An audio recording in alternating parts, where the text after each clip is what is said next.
always tinkers with the formation to suit the opposition. Yeah, he is a master tactician, but I think the fact that Argentina play generally with 3 strikers, he's going to want to go with his solid 3 centre-backs. So he knows he's got enough cover at the back, and it gives the 2 wing-backs freedom to get up and down the field. And they've shown that they've got the engines to move up and down. So they're not limited when they move into attack and then coming back to defense as well. All right. And so obviously moving into the Dutch attack, we'll see exactly how they move. They, like we said, they keep the solid back 3 on attack, and then one of their holding midfielders sits just in front of them. And that allows the likes of Schneider, Blind, who's the left wing back, Kite to get forward. And obviously up front, Memphis Depay should get the nod again. He did reasonably well, so I think he did enough to earn another call-up. And obviously Robin is key for them. Van Persie, obviously there's doubts with him because he's got a stomach bug, but it's a World Cup semi-final. He's not going to want to miss this, especially as the captain. He'll make sure he's fit to play. But Robin for me is the key guy. Robin has been their go-to guy in this tournament. He's a contender for player of the tournament thus far. So they'll be looking to him to play just as well as he has throughout the tournament. And then obviously going back again into defense, they become nice and compact again. As you can see, Schneider and Wijnaldum, they're going to be key in front of the front two. The back 5 are going to get in shape again. So you can see there's the 3 centre backs, and then it's almost like 3-4-3 again. So it disguises itself as a 5-4-1 and a 3-4-3. But it's all about them coming together and being compact, and that's what they'll definitely do. So moving forward, I think we look at obviously the Argentina formation. For them, Di Maria is obviously the big loss for them, so they need to find a replacement for him. But the fact that Aguero is fit, they'll be happy about that. So they can, they'll probably want to be as offensive as possible and use their big guns. So you've got the likes of Lavezzi, Higuain, and Aguero. Mark, I'm going to derail you slightly, and it's just literally to point out that in preparation for last night's match, we looked at how packed the midfield was for both Brazil and Germany. And right now, it's actually quite a very different way and a very different philosophy of how to master and control this match for both teams. Yeah, you see, with Argentina, because they've got such strong guys going forward, they don't need to throw as many numbers forward. So for Argentina, they've got such quality going forward that they feel those 4 guys going forward are probably enough. They can trouble just about any defense. So they're not going to really be as adventurous with the other players per se, you understand? So if we look at the Argentina attack, you'll see obviously your wing backs do get forward a bit, but then you've got 2 holding midfielders, and the wing backs won't go all the way down. They do get high, but your 2 centre backs are going to hold, and you've got 2 holding midfielders who will make sure that they just keep it solid. But Argentina on attack will be looking to the 4 guys up front: Messi, Higuain, Aguero, Lavezzi. There's enough quality there for them to trouble any defense. And then your Rojo will join in, and your Zabaleta will join in, but they'll join in probably one at a time. They won't both go forward at the same time. And then going back for them, they're going to need to be really solid in defense. As you can see, the back 4 will try to keep it as tight as possible. But for me, the key guys, Mascherano, and I put Biglia in there instead of Gago, because he did really well in their last game. And I do believe he'll get the nod again. But those 6 at the back will try to do most of the defensive work to allow the other 4 attacking players to have as much energy going forward as they would need to cause as much trouble to the Netherlands defense as possible. All right, now very interesting stuff. In fact, let's look at the key players, Mark, because obviously coming out of this formation, which you've done very well, I must tell you, thank you very much. We look at Javier Mascherano, the engine of the Argentinian machine. Let's see what he's about. Let's look at his stats and see what he's done. He's played 5 matches and committed 7 fouls, though. What do you think about this? That's his job. His job is to break down play.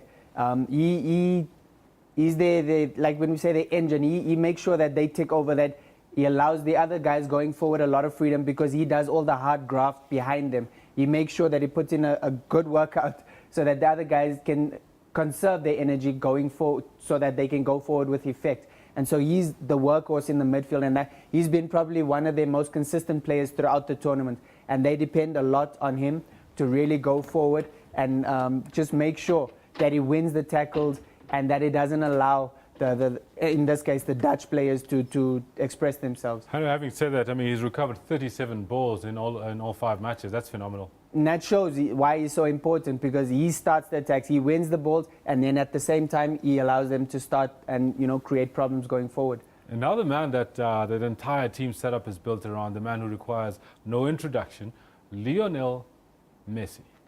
Yeah, Messi, there's a saying in football, you get guys who play the piano and guys who carry the piano. Now, Mascherano carries the piano and Messi plays the piano. He's an exceptional player. We know he's probably the best player in the world, but going forward, he's Argentina's go-to guy. They look to him to make play. Even for the other guys, he only has 1 assist, but I can tell you that he should have so much more because of the chances he's created for other players. Unfortunately, they haven't always taken them. But Messi is not only a good goal scorer, he's able to pry out small gaps and pick out passes.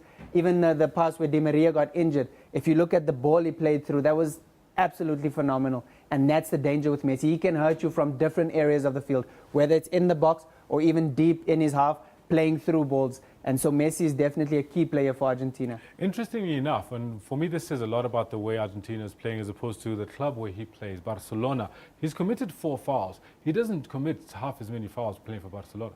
He plays a lot deeper for Argentina. That's why he's not as prolific a goal scorer, but it doesn't mean he's not as influential because he gets through a lot more work. He has to track back a bit. But when he gets it from deep, he's at Barcelona. He plays really high up the field. He almost plays as the number 9, as the top striker. Whereas here he plays behind maybe 2 strikers or behind 1 striker, whatever the case may be. So he plays a lot deep, and his role is a lot different. And that's why he's more creator and a scorer, whereas Barca is mostly the scorer. Mark, do you think that the Netherlands and Argentina watched the match last night, demolition of Brazil by Germany, and were either thinking that's a freak result, or we hope that doesn't happen to us coming in on Sunday? I don't think they're thinking too much about the Germany game right now. I think it would be disrespectful to their opponents today for them to think ahead, because they're in for a tough game, both teams. I think these teams are quite evenly matched. And so I don't think they're thinking that far ahead. I think they just want to get through today. And once they get the victory today, then they'll be thinking about dealing with Germany.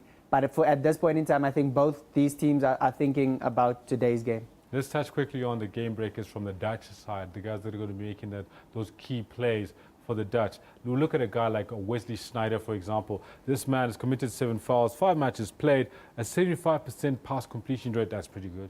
No, he's been a stalwart for the Netherlands over the years. He isn't as prolific in this tournament. If you remember, in 2010, he was one of the joint top scorers with 5 goals. In this tournament, he just scored the 1 goal, but he shows up at key moments, and that's what's big for them. He'll definitely, again today, I think he'll play a big role because he's been there before. He's got big match temperament. He knows what to do on the big stage. And I think he'll definitely show up again for them tonight. I mean, if you look at his pass completion rate, recovered balls, he works hard as well. So he's big for them tonight. And Arjen Robben, the man that's probably their best player in this tournament thus far. Yeah, like I said earlier, for me, Arjen Robben is going to be a contender for player of the tournament. A lot of people don't like him because he goes down a bit easy, but he gets tackled a lot. I think he's probably the most fouled player at the tournament. But he starts all their play. When he's running at defenders, it's always a nightmare for them. And they're all quaking in their boots. Whenever Holland look dangerous, it's when Robben is running with the ball. And so definitely they'll be looking to him again. Mark, the other day you called a Germany win, and I don't think you ever could have imagined that you'd be so right as a 7-1 win against Brazil. And you also called a Netherlands win. You never gave us a score, but you called a Netherlands win. Let's see if anybody's agreeing with you from social media. Let's see what Twitter here is saying about what's happening in this match tonight. We've got the first one. It says, I'm really rooting for a Germany-Argentina final. That's from Gaurav Kapoor. Argentina final. Yeah, there was an exciting one after that snooze fest in 1990. Very interesting. I wouldn't quite say that was a snooze fest. I mean, with all the red cards in that game, it was an eventful game. So a matter of opinion, I guess. No, absolutely, Mark. I would agree with you there, because some people have called a few matches that we came and dissected here, and they were like very exciting. Josh Kim, Argentina versus Germany would be a good final. Unfortunately, Mark doesn't agree with you, do you? No, it would be a good final, but it's not going to happen. It would be, but I do believe the Dutch have the beating of Argentina. Garth Cass says, I'm pretty sure that Argentina will avenge Brazil's defeat. Why would they want to do that? I mean, with the rivalry there, I don't think they're thinking of avenging Brazil in any way. And Lerato Khanyago, I've always been Team Messi, but sorry, Netherlands has been performing better than them. I think on the whole, for me, Netherlands, like Germany, have been a more solid team, and the team aspect for me has been a lot better. And this very last one, I agree with you there, Marco. The team aspect they've been solid, but they also have people like Schneider, who we've just spoken about, some phenomenal players. Ian Robben, Robin van Persie. They've got key players, but they don't depend solely on those players, whereas the problem with teams like Argentina and Brazil, for that matter, they depend too much on their key players. And that secret weapon, Van Gaal, their coach. EA, the great dude one, says hoping it's an all-European final and Netherlands win it. Where are you from? Well, anyway, we're going to make this our very last tweet. Let's see what Vimbainashe has got to say. If Argentina wins today, we'll be in for a boring final. I'd rather Netherlands win. Vimbainashe, what football have you been watching? Messi's playing for Argentina. I don't agree with her. So obviously your heart's with Argentina, we can tell. My heart is with Argentina. In case you didn't know, my heart is with Argentina. I've got an Argentinian flag at home. Yes. All right. Mark, thank you very much. It's been beautiful. We hope that you enjoy the viewing tonight. Definitely will. As always, like perfect and absolutely on point, succinct analysis and previews. Thank you, Mark. That was Mark Haskins, and now we're going to cross over to the weather for the short weather.